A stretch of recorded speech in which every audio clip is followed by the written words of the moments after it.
평소 먹을거리를 고를 때 맛과 영양 성분을 따졌다면 지금부터는 생명이 깃든 살아있는 식품인지를 따지면 된다. 생명의 본질을 재인식하고 식사는 곧 생명을 먹는 행위임을 다시 한번 깨달아야 한다.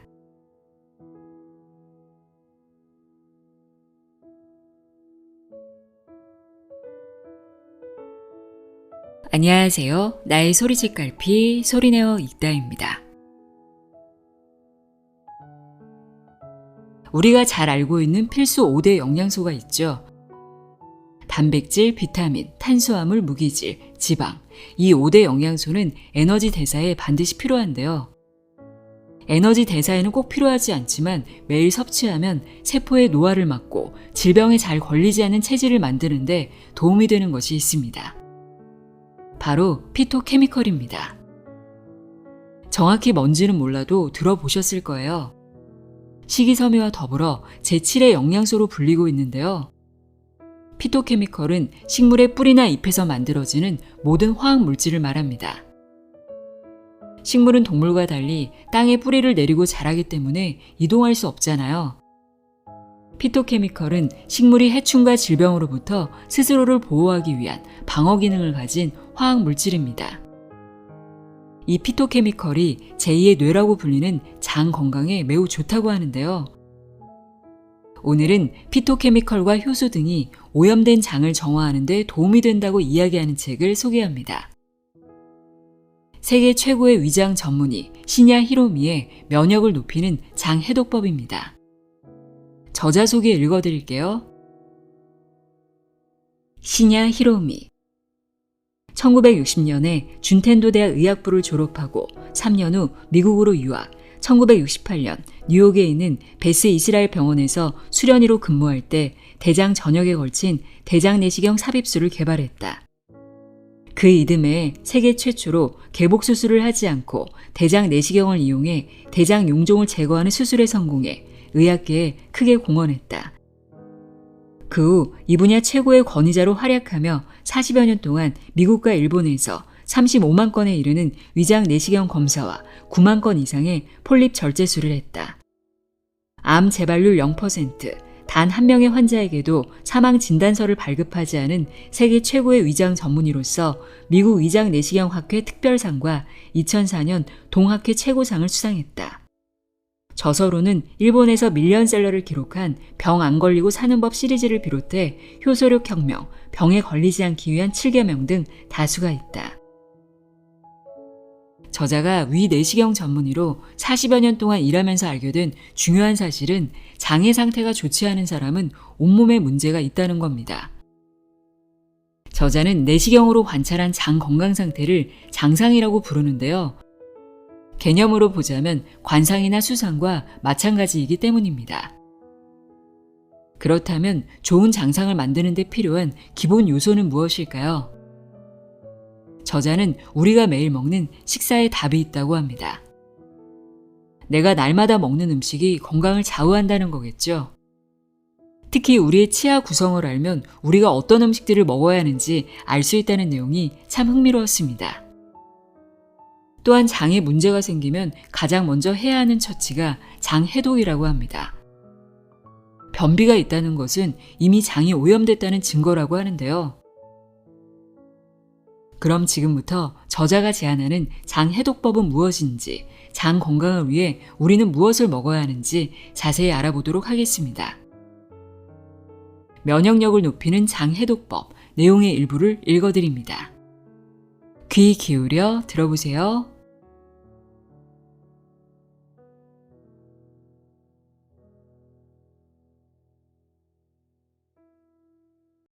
피토케미컬로 활성산소를 제거하고 오염된 장을 정화한다. 피토케미컬은 암을 예방하는 제7의 영양소다. 오랜 임상 경험을 통해 효소와 미네랄, 비타민의 고른 섭취가 장의 상태를 개선하고 심신의 건강을 향상하는 데 반드시 필요하다는 것을 알게 되었다. 그런데 장을 건강하게 하는 데 도움이 되는 유효 성분은 그뿐만이 아니다. 제7의 영양소라 불리는 피토케미컬도 그중 하나다. 피토케미컬이란 식물의 향기나 색, 매운맛, 쓴맛 등을 내는 성분을 통틀어 이르는 말이다. 여러분이 잘 아는 폴리페놀류를 비롯해 카로티노이드, 후코이단, 베타글루칸 등의 다당류, 담색 채소에 풍부한 유황 화합물 등으로 분류된다. 피토케미컬은 알려진 것만 해도 900종류가 넘고 실제로는 10,000종류가 넘는다고 한다. 자연계에 존재하는 식물의 수만큼 다양한 종류의 피토케미컬이 존재하는 셈이다. 1980년대 미국의 국립암 연구소에서는 암 예방에 효과적인 물질을 조사했는데 이때 채소나 과일을 많이 먹는 사람은 암에 잘 걸리지 않는다는 것이 증명되었다. 채소와 과일의 어떤 성분이 암 예방에 효과가 있는지를 낱낱이 조사한 결과 900종류 이상의 피토케미컬의 존재가 밝혀졌다. 이를 계기로 피토케미컬의 효능이 주목받게 되었다. 이 연구 결과를 바탕으로 미국에서는 1990년대부터 채소와 과일의 섭취를 늘리고자 정부와 국민이 나서서 하루에 5접시 이상의 채소와 과일을 먹자는 5-a-day 운동을 벌였다. 이런 노력 덕분에 미국의 채소 소비량은 해마다 늘어났고 암 환자 및 암으로 인한 사망자의 수 역시 1990년대부터 감소하기 시작했다. 이를 통해 암이 식품과 얼마나 깊은 관련이 있는지 밝혀지면서 암 예방의 공로자인 피토케미컬이 새로운 영양소로 떠오르게 되었다. 이제 영양소에는 우리가 잘 아는 탄수화물, 단백질, 지질, 비타민, 미네랄의 5대 영양소와 더불어 식이섬유가 제6의 영양소로 피토케미컬이 제7의 영양소로 자리매김하게 되었다. 섭취량만 보면 탄수화물, 단백질, 지질의 3대 영양소가 대부분을 차지하지만 섭취량이 적은 비타민이나 미네랄, 피토케미컬도 건강을 지키려면 꼭 있어야 한다. 또 이들 영양소만으로는 건강을 지키기에 충분하지 않다는 점에서 나는 영양소의 개념을 좀 더 넓혀 효소와 물도 포함시켜야 한다는 생각이다. 식물의 생명활동을 돕는 숨은 일꾼. 피토케미컬은 5대 영양소와 달리 일상에서 요구되는 에너지 대사에는 꼭 필요하지 않지만 매일 섭취하면 세포의 노화를 막고 질병에 잘 걸리지 않는 체질을 만드는 데 도움이 된다. 이런 이유로 피토케미컬을 기능성 영양소라고 부르기도 한다. 그런데 피토케미컬은 주로 어떤 일을 할까? 요즘 화제가 되고 있는 폴리페놀부터 살펴보자. 폴리페놀은 식물의 색소에 관여하는 성분인 플라보노이드계와 그 밖에 비플라보노이드계로 크게 나뉜다. 플라보노이드계의 대표적인 성분은 포도, 블루베리, 차조기 등에 많은 안토시아닌, 대두의 이소플라본, 차의 카테킨 등이다. 비플라보노이드계의 대표 성분인 깨의 세사민과 세사미놀, 차의 쓴맛 성분인 타닌, 커피의 클로로겐산, 울금의 커큐민 등이다. 이런 성분들은 폴리페놀의 극히 일부에 지나지 않는다. 넓게 보면 폴리페놀은 거의 모든 식물에 들어있다고 해도 지나치지 않다. 다음으로 살펴볼 카로티노이드는 식물의 색소 성분의 하나로 기름에 녹는 성질이 있다. 대표적인 것이 당근과 단호박의 주황색 색소 성분인 베타카로틴, 토마토와 수박의 붉은색 색소 성분인 리코펜, 홍피망과 고추의 붉은색 색소 성분인 캅사이신, 옥수수와 브로콜리, 시금치의 노란색 성분인 루틴 등이다. 다당류에는 해조의 미끈거리는 성분인 후코이단, 버섯류의 베타글루칸, 콩이나 허브류의 사포닌, 사과나 그레이프 프루트의 펙틴 등이 있다. 아미노산 계열에는 식물성 식품은 아니지만 어패류에 많은 타우린 등이 있다.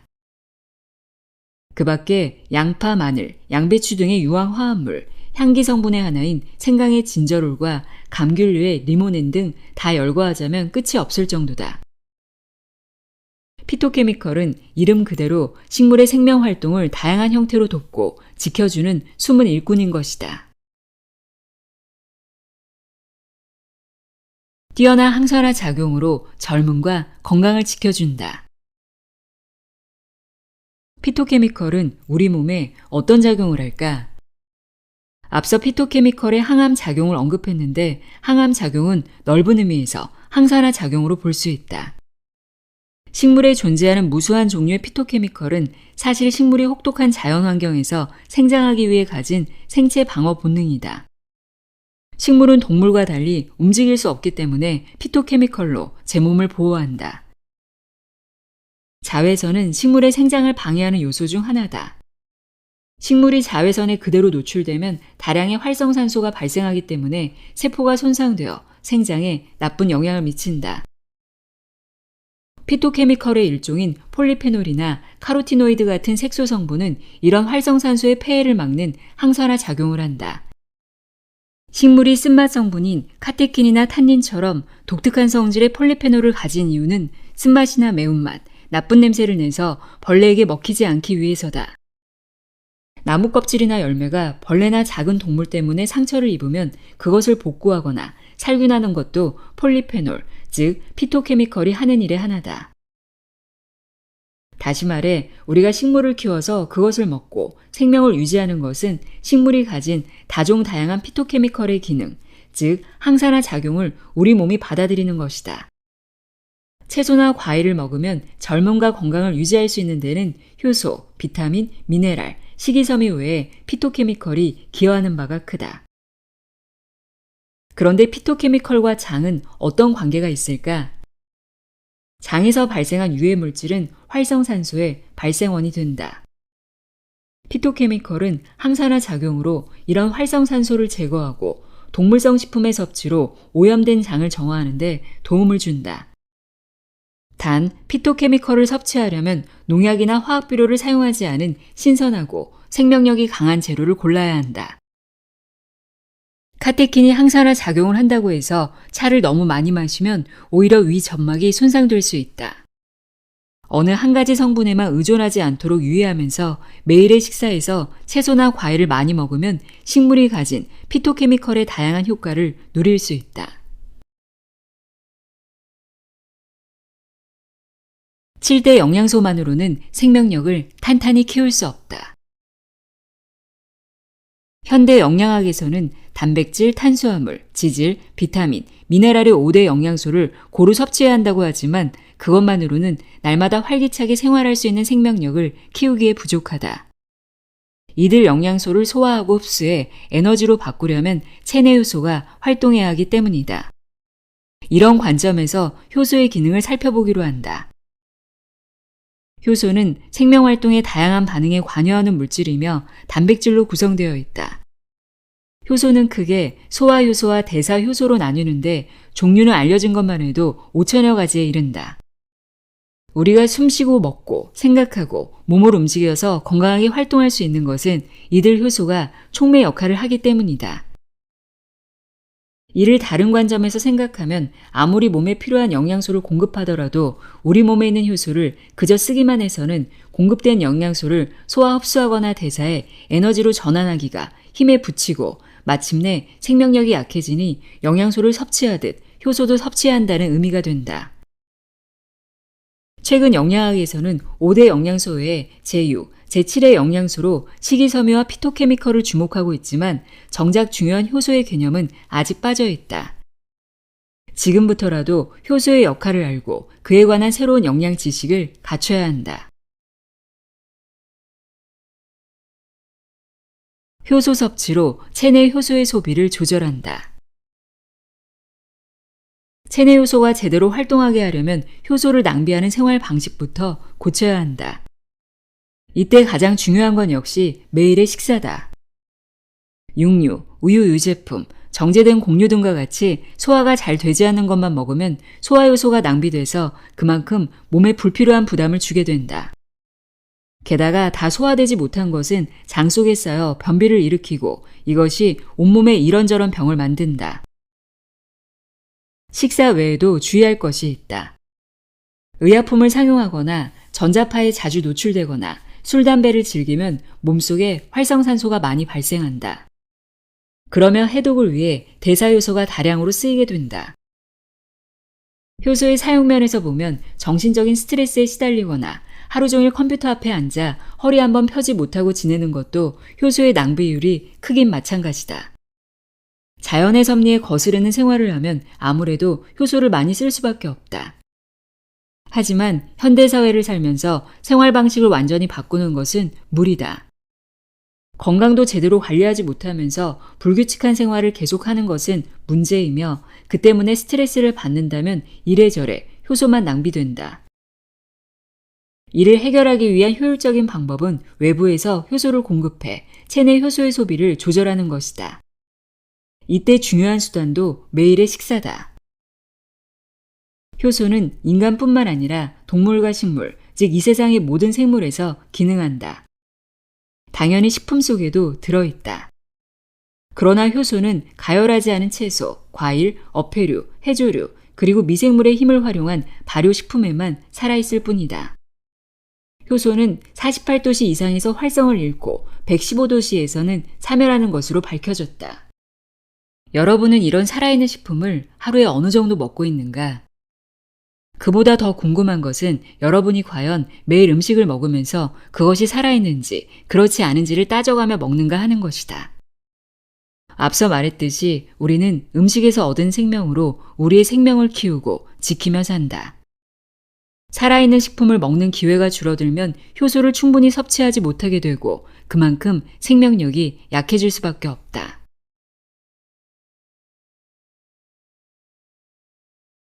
살아있는 식품을 먹어 효소를 공급한다. 나는 신야식 식사건강법에 신야 비오지마라는 이름을 붙였다. 생명을 뜻하는 바이오와 효소를 의미하는 엔자임을 합성한 말로 식사로 체내 효소를 활성화해서 생명력을 키운다는 뜻을 담고 있다.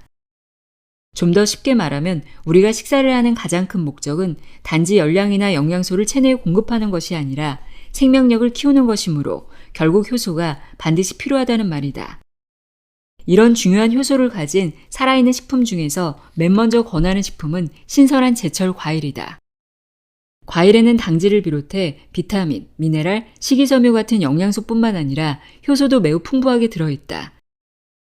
그러니 아침에 출근 준비로 식사할 시간이 없더라도 과일만은 꼭 챙겨 먹어야 한다. 과일의 가장 큰 이점은 자체의 효소만으로도 소화가 가능하다는 점이다. 즉 체내 효소를 쓰지 않아도 되기 때문에 그만큼 위장에 불필요한 부담을 주지 않고 영양을 공급할 수 있다. 그런데 이런 효과가 모든 과일에서 다 나타나는 것은 아니다. 어떻게 재배하고 어떻게 보관했느냐에 따라 효소의 함유량이 달라지기 때문이다. 그러니 채소는 물론 과일을 살 때도 되도록 농약이나 화학비료를 사용하지 않은 유기농산물을 골라야 한다. 이때 유기농 인증마크만 확인할 것이 아니라 싱싱한지 만져보고 무게도 따져서 구입한다. 이런 점까지 시시콜콜 말하는 이유는 여러분이 음식을 생명의 관점에서 평가하기를 바라기 때문이다. 현대 영양학에서는 우리가 먹는 음식이 살아있는지 죽었는지, 다시 말해 생명력이 있는지 없는지를 그다지 중요하게 생각하지 않는다. 성분을 분석해 영양분이 들어있으면 죽은 음식이라도 상관이 없다는 식이다. 영양이 균형을 이룬 바람직한 식단도 그런 관점과 기준으로 만들어지고 있으니 안타까운 마음에 하나하나 따져 말하는 것이다. 요즘은 애완동물들도 질병을 많이 앓는다고 한다. 나는 그 원인이 애완동물의 사료에 있다고 본다. 시판 사료에 영양소는 다양하게 들어있지만 정작 효소는 빠져있기 때문이다. 야생동물은 본래 사료처럼 익힌 먹이를 먹지 않는다. 야생동물들이 큰 병에 걸리지 않고 주어진 수명을 다하는 것은 날고기나 풀을 먹어 자연적으로 효소를 섭취하기 때문이며 인간이나 애완동물이나 몸에 필요하다는 영양소는 거의 다 섭취하면서도 질병에 잘 걸리고 생명력이 약한 이유는 바로 음식물에서 섭취하는 효소의 양이 부족하기 때문이다. 발효식품은 효율적인 효소 공급원. 흔히 채소는 데치거나 볶으면 부피가 줄기 때문에 많이 먹을 수 있고 그만큼 영양소의 섭취량도 늘어난다고 말한다. 하지만 이런 조리법으로는 효소를 섭취할 수 없다. 가끔씩 밥상에 나물이나 채소 볶음이 오르는 것은 괜찮지만 계속 그렇게만 먹으면 생명력을 키울 수가 없다. 효소 섭취로 생명력을 키우려면 익히지 않은 채소 반찬을 밥상에 자주 올리는 것이 좋다. 그러다 보면 자연스레 식품을 고르는 안목이 높아질 것이다. 즉 익히지 않고 먹어야 하는 만큼 신선한 것을 찾게 되고 흙이 묻었거나 모양이 좀 밉더라도 농약이나 화학비료를 사용하지 않은 유기 농산물을 고르게 될 것이다. 겨울이 되면 여름만큼 생채소를 자주 찾지는 않는데 이럴 때는 옛사람들의 지혜를 이용해서 장아찌나 피클 등을 만들어 먹는 것도 좋다. 이런 저장식품은 익히지 않은 데다 발효 과정에서 비타민, 미네랄과 같은 영양가가 배가 되고 감칠맛이나 저장성이 높아지는 등 여러 가지 장점이 있다. 발효란 자연계에 존재하는 수많은 미생물의 작용으로 식재료가 분해되면서 인간의 건강에 유익한 것으로 바뀌는 현상인데 이 과정에서 비타민과 미네랄 등이 새로 생성된다. 발효에는 효소의 역할이 반드시 필요하다. 음식의 발효 작용에 관해서는 아직 많은 것이 밝혀지지 않았지만 발효식품을 먹으면 식품 고유의 효소뿐만 아니라 발효 과정에서 생성된 효소까지 섭취할 수 있다. 평소에 발효식품을 즐겨 먹으면 장내 환경이 개선되고 그 효과로 우리 몸속에서도 효소가 잘 만들어지게 된다. 김치는 물론이고 청국장, 된장, 간장, 식초 같은 발효식품은 우리 조상이 건강을 지키기 위해 만든 지혜의 결정체다. 효소, 즉 생명력을 얻는다는 관점에서 첨가물이 들어있지 않은 질 좋은 발효식품을 골라 섭취하도록 한다. 우리 몸은 좋은 물을 원한다. 물은 우리의 생명활동에 꼭 필요한 중요한 물질이다. 그런데도 현대 영양학은 물을 그저 물 보듯 그 가치를 외면하고 있다. 우리 몸의 60에서 70%는 물이 차지하고 있다. 그 대부분은 세포 속에 들어있거나 혈액, 림프액 등의 형태로 온몸을 돌고 있다. 이것을 체액이라고 하는데 만약 물이 부족하면 영양소를 운반하거나 노폐물을 배설하는데 지장이 생긴다. 또한 물이 부족하면 생명활동에 관여하는 효소의 기능도 크게 떨어진다. 효소의 기능을 돕는 비타민이나 미네랄을 온몸의 세포에 운반하는 것도 물이며 세포 자체도 물로 차 있기 때문이다. 세포가 가진 물이 충분하면 효소의 기능이 원활해지고 온몸의 대사가 활발해지기 때문에 피부가 깨끗해지고 장의 상태도 안정된다. 마른 목을 축이는 것 말고도 물이 하는 일이 이렇게나 많다. 이렇게 중요한 기능을 하는 물은 하루에 1.5에서 2리터 정도 마시는 것이 좋다. 하루에 소변이나 땀으로 배출되는 수분이 약 2.5리터라고 하므로 음식물 속의 수분을 감안하더라도 그 정도의 양은 마셔야 한다.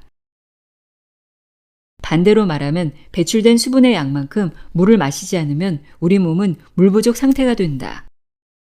하루에 물을 그만큼씩 마시는 것이 처음에는 익숙하지 않겠지만 건강을 생각해서 몸이 만족할 만한 양의 물을 마셔야 한다.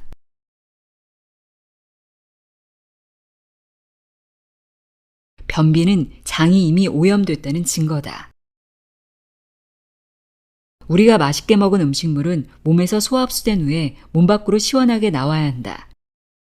이 당연한 과정이 자연스럽게 일어나지 않는 사람들이 많다. 변은 매일 보지만 바나나 형태의 건강한 변이 나오는 경우가 드문 사람들이다. 원인 없는 결과는 없다. 이들의 생활을 관찰해보면 하루가 멀다 하고 육류, 우유, 유제품 또는 정제된 곡류, 백설탕이나 유지류가 듬뿍 들어간 과자 같은 질 나쁜 식사를 하는 경우가 흔하다. 이런 식품에는 식이섬유가 거의 없고 지방이나 콜레스테롤이 많아 소화가 더디고 그만큼 장에 변이 쉽게 쌓이게 만든다. 장은 제 힘으로 연동운동을 해서 변을 내보내야 하는 기관인데 변이 장에 쌓이면 장벽이 두꺼워지고 여기저기에 울룩불룩한 곁주머니가 생기게 된다. 결국 장 속이 좁아지고 울퉁불퉁해져서 변의 흐름이 나빠지고 이로 인해 자꾸 변이 장에 쌓이는 결과를 가져온다. 이런 상태가 지속되면 변비로 고생하게 되는 것이다. 음식을 먹고 변을 보지 못하는 상태란 장에 음식물 쓰레기가 가득한 것과 마찬가지다. 음식물 쓰레기를 그대로 두면 악취가 나듯 숙변이 쌓인 장 속에도 유해균이 다량으로 번식해 암모니아나 인돌, 스카톨, 아민류 등에서 유해가스가 나온다. 이런 유해물질은 혈관을 타고 온몸으로 운반되어 세포의 기능을 악화시킨다. 또한 변비가 심해지면 대장암이나 대장용종 같은 대장 질환이 일어나기 쉽다. 그로 인해 혈액이 오염되고 세포가 상처를 입어 약해지면 암이나 생활습관병 같은 전신 질병으로 이어지는 것이다. 먹는 것을 바꿔야 변이 좋아진다. 서양 의학에서는 2, 3일 정도 변을 보지 못해도 본인이 불쾌감을 느끼지 않는 이상 질병으로 보지 않는다. 그러나 장은 이미 질병의 온상이 된 상태다. 먹은 것은 12에서 24시간 정도 지나 배설되는 것이 정상이다. 그러나 육류 중심의 서구식 식생활을 지속하면 그런 자연스러운 배변도 더 이상 자연적으로 일어나지 않게 된다. 변을 매일 보더라도 수분이 적어 단단하고 동글동글한 변이 나올 때가 많다. 혹 변의 색이 검거나 냄새가 심하거나 먹은 것이 다 소화되지 못하고 배설되는 일이 잦을 때는 조심해야 한다. 딱히 불쾌감이 들지 않더라도 장은 이미 쇠약해져서 활동이 둔해졌다는 증거이기 때문이다. 방귀나 변의 냄새로도 장 건강 상태를 짐작할 수 있다. 을의 방귀나 변은 냄새가 심한 것으로 생각하지만 사실 냄새의 원인인 암모니아나 스카톨, 인돌은 장에 발생하는 대표적인 유해물질이다. 변에서 나는 심한 악취는 평소에 육류, 우유, 유제품 같이 장을 오염시키는 식품을 자주 먹었다는 증거도 된다. 변이 정상적이지 않거나 악취가 심하다면 우선 먹는 것을 바꾸는 노력부터 해야 한다. 현미를 비롯한 도정하지 않은 곡류, 채소와 과일, 콩류, 해조류, 발효식품 등의 섭취를 기본으로 하는 식생활을 꾸준히 실천하면 장에 유익균이 많이 번식하게 돼서 변비가 낫고 변이나 방귀에서도 불쾌한 냄새가 나지 않게 된다.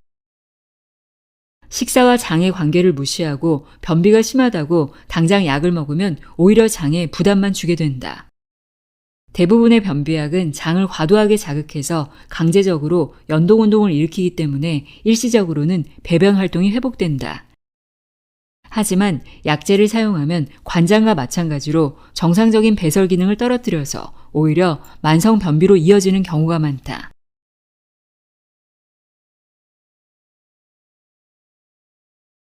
치아 구성을 알면 균형 잡힌 식생활을 할 수 있다. 내가 생각하는 식물성 식품과 동물성 식품의 이상적인 섭취 비율은 85대 15다. 이 비율을 따르면 식탁에는 육류, 어패류, 달걀, 우유, 유제품과 같은 동물성 식품보다 곡류, 콩류, 채소나 과일, 해조류, 견과류 같은 식물성 식품이 훨씬 더 많이 오르게 된다.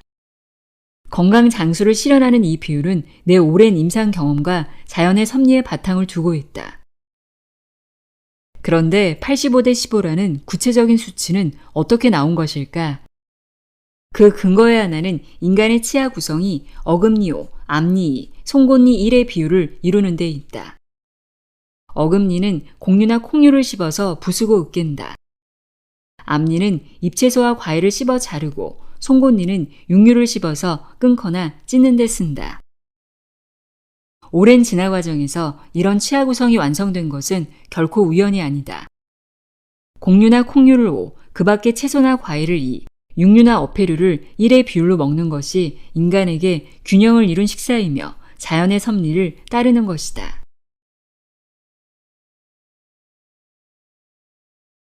체내 소화율을 생각해 먹는다. 이번에는 동물성 단백질을 섭취할 때 주의할 점을 살펴보자. 동물성 단백질은 우리 몸에 필요한 8가지 아미노산을 모두 함유하기 때문에 양질의 단백질 공급원이라고들 한다. 하지만 이것은 육류에 함유된 다양한 성분 중 극히 일부만 보고 하는 말이다. 육류는 지방 함유량이나 열량은 높고 식이섬유는 거의 없기 때문에 소화가 잘 되지 않는다. 아무리 질 좋은 단백질을 섭취해도 그것이 우리 몸속에 다 흡수되는 것은 아니라는 뜻이다. 먹은 것이 몸속에서 어떻게 소화되고 흡수되어 에너지로 바뀌는지 모르면서 영양소를 따지는 것은 탁상 공론에 지나지 않는다.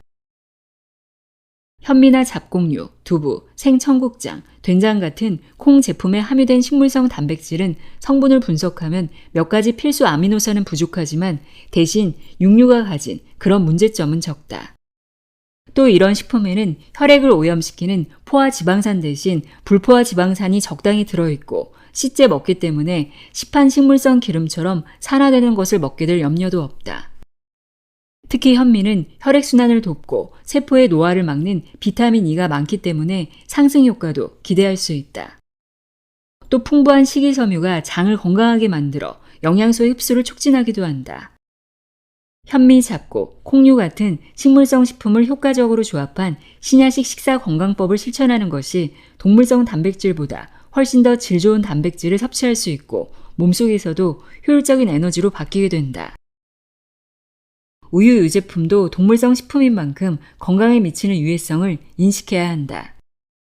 영양 성분이 풍부하다는 이유만으로 마치 건강식품처럼 여기지만 문제는 그 많은 영양 성분이 우리 몸에 얼마만큼 흡수되는가에 달려있다. 위장 내시경 전문의 입장에서 보면 우유 유제품을 늘 먹는 사람은 거의 예외 없이 장의 상태가 좋지 않다. 우유 유제품은 다른 동물성 식품과 마찬가지로 소화가 잘 되지 않기 때문이다. 더욱이 우유를 제대로 소화시키지 못하는 유당 불내증을 가진 사람도 많다. 장 건강, 다시 말해 전신 건강을 위해서라면 우유나 유제품은 가끔씩 맛을 즐기는 정도에서 그쳐야 한다.